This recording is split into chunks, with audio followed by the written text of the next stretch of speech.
Now, we had a classic case today of what happens when politically correct public servants change our world to appease fringe minority groups.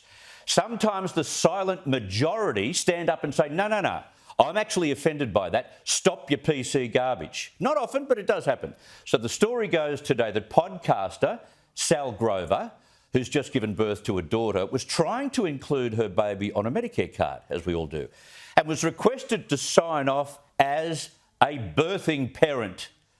Sall was understandably shocked by the term and crossed out the words and wrote mother.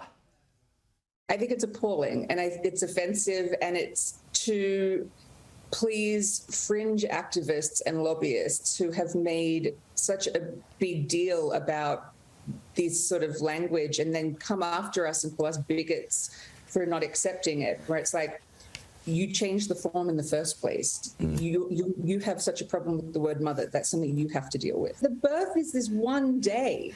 It's motherhood is about so much more than that. It's every other day from then. And when you sort of you've got your first few days of excitement of being part of that, and then you just see birthing parent, and you're reducing me to the act of getting her here? No. So well said. You see, the politically correct, they fall over themselves to make the smallest of minorities feel better so as to not offend. And yet in most cases that I've reported on, we always discover that those minorities haven't actually been offended, not genuinely, and there's been no push from them to change anything, to change any traditional descriptors. It's usually engineered by public servants who take the department's PC inclusion classes way too far. And besides, why is it important to placate a distinct minority when the majority are capable of being offended as well? Doesn't the majority count anymore? It is so good to see a member of the majority, a woman who wants to be called a mother, not described as some kind of clinical birthing vessel, speaking up, having taken offence and not accepting this rot and calling it out. A journalist who was sort of doing some research yesterday, I know, and they just said that it was to be inclusive, basically, which I think doesn't take a genius to realise that the term birthing parent isn't inclusive of anyone, particularly women and mothers who don't want to be called birthing parents, adopted mothers, stepmothers, gay men who are parents who have obviously not given birth. It's just an array of people who this doesn't include, and it's just sort of this dehumanising, ridiculous language. So what have we discovered today? What do you know?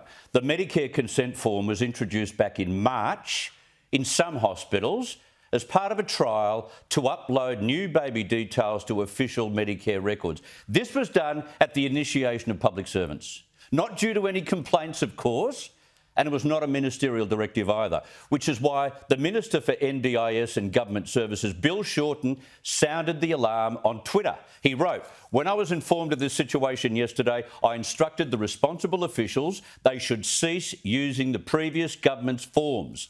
They will be replaced with new forms that use the word mother, not birthing parent, which is consistent with other Medicare forms." Sall Grover has told The Telegraph this afternoon she's very happy with Bill Shorten's response and glad she had a win. But think about this. Those forms have been instructing mothers to sign off on as a birthing parent for 4 months. This is the first person to say something. So what does the vast silent majority do when they're confronted by this PC rubbish on government forms? They just shake their heads, sign their names and remain silent, the silent majority. But Sall Grover's case proves we should not accept this rubbish. We should take a stand, not remain silent, because you can make a difference and you can get things returned to what they should be. For mothers in particular who will face more and more of this cultural cancelling, they need to say, sorry, you really have offended me. I'm a mother, always have been a mother, always will be a mother. As for Bill Shorten, don't stop there, Bill. How about initiating an all-departments audit of the content being included in their PC inclusion classes and handbooks? You might be surprised to find how entrenched this stuff really is.